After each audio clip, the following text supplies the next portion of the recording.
Tenho certeza que alguém já te disse que você deveria planejar mais. Então, se você entrar aí, 9 entre 9 gurus vão te dizer, planeje. Mas por que planejar? Para que cargas d'água você vai arrumar para a cabeça e vai colocar o que você está pensando num papel? Será que tem razão para isso? Você já teve dificuldade por não ter planejado? Ou você acha que poderia, talvez as coisas fossem um pouco melhor se você planejasse mais? Isso é o que eu vou tratar de trazer aqui para você. Então, eu vou separar a questão em duas partes. Uma questão do porquê planejar é simplesmente porque o nosso cérebro tem limitações. E quando você coloca no papel, você diminui essas limitações. Você traz uma forma de poder controlar mais elas. A primeira grande limitação é o número de variáveis que qualquer pessoa lida. O pessoal que estuda isso chegou à conclusão que no máximo são 8 variáveis. Isso quer dizer o seguinte: entre o que você está vendo, o que você está pensando, o que você está lembrando, o que você está sentindo, você consegue lidar no máximo com 8 coisas se você for um ser humano excepcional. A maioria de nós vai lidar com menos do que 8.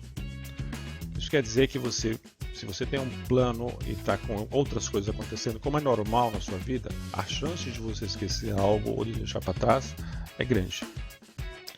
Então, colocar um plano vai te ajudar a poder ir e voltar a ele sem que ele se torne uma das 8 variáveis que você é capaz de lidar. Então, na hora que eu estou lidando com o plano, eu posso cuidar dele, fecho, vou para outra coisa. Então, fica algo que fica pendente na minha cabeça, que fica com a obrigação de se lembrar. Fica lá, eu consigo esvaziar a cabeça, fica mais simples e vou cometer menos erros. O segundo ponto do lado também da nossa cabeça, do cérebro, é a questão de como as memórias são trazidas de volta. Então, quando você tem que lembrar de alguma coisa que você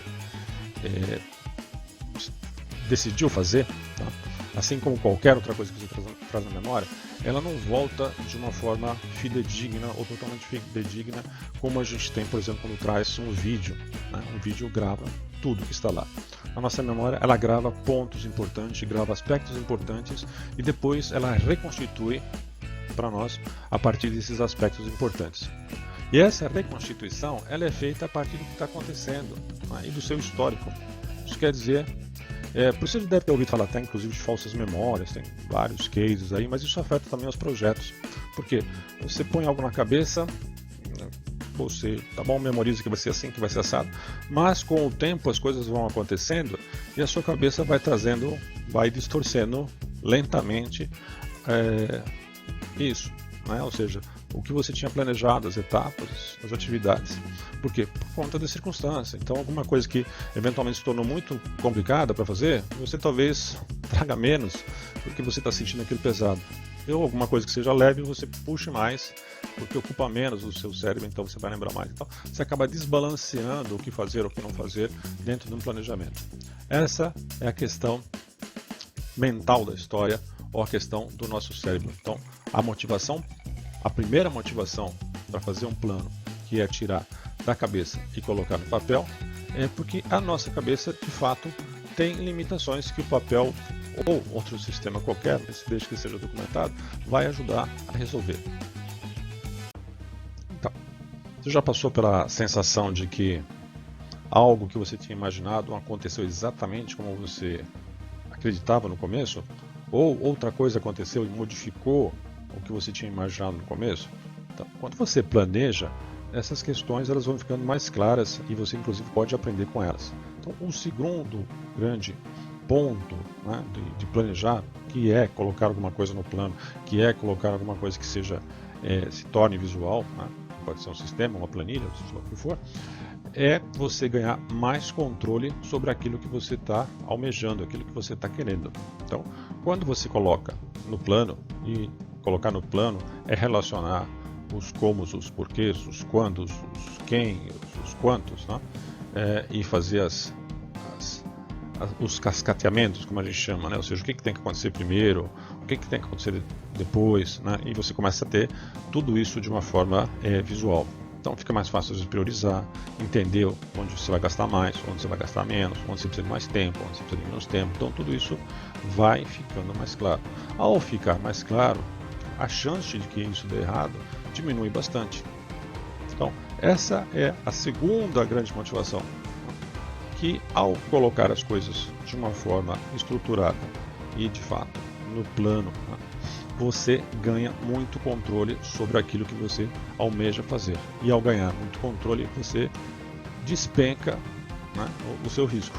Então fica mais fácil evitar que problemas aconteçam, ou se eles acontecerem, fica mais fácil entender onde e por que eles aconteceram.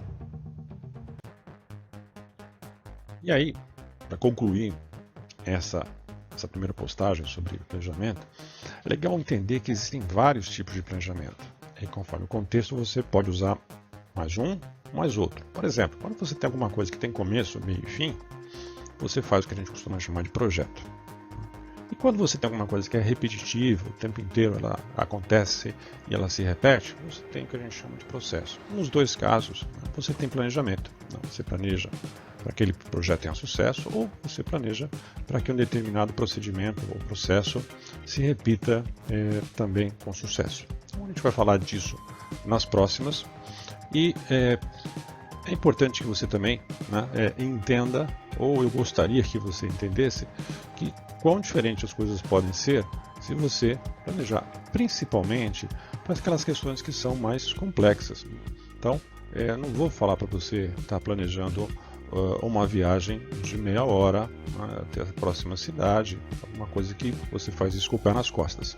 Agora, se você for fazer, por exemplo, uma viagem de um mês para um outro país, vai ser muito importante que você planeje, porque os resultados vão ser muito diferentes se você planejar ou não planejar. Mesmo que você fale assim, mas aí eu perco a espontaneidade. Você abre aspas, né? Porque você, na realidade, você ganha espaço para ser espontâneo.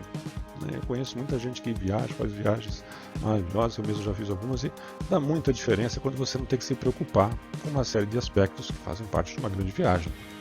Isso vale para tudo, né? Ou seja, vale para perder peso, vale para abrir um negócio, vale para você mudar de cidade. Então, coisas que são mais complexas demandam planejamento. Então, minha dica, e por isso que eu estou trazendo isso aqui para vocês, é que você de fato considere planejar sempre que as coisas começarem a ter uma cara de, ou seja, elas são de longa duração, elas envolvem várias questões, elas custam mais. Então, nessa hora, planejar vai te ajudar, vai baixar teu risco e vai aumentar a chance de sucesso. E não sai daí, que eu tenho um recado para te dar. Entendeu quanta coisa tem aí, né? Ou seja, em termos de planejamento? E eu vou trazer mais nos próximos posts. Então, espero que você acompanhe isso. Né? Vai ficar mais fácil se você der um like, se você compartilhar, que aí as coisas vão aparecer naturalmente quando surgir o post novo. E se você quiser estruturar ou ter uma estrutura para colocar tudo isso que você está na cabeça em prática, né? Ou seja, desde o que você sonha até a maximização de resultado, eu te ofereço esse curso aí, Árvore da Realização, pode te ajudar. Então, lerem.com.br/AR, você vai ver testemunhos de pessoas que já testaram, já funcionou para elas, né? Você vai ver indicação de gente muito importante, e você vai ver também considerações ou avaliações, estatísticas que a gente fez sobre a importância de cada um dos tópicos que são vistos lá. Bom, espero que você te veja no próximo post, ou que você entre aí e faça parte do pessoal que está fazendo a Árvore da Realização. Um abraço, vida longa e prosperidade, meu amigo.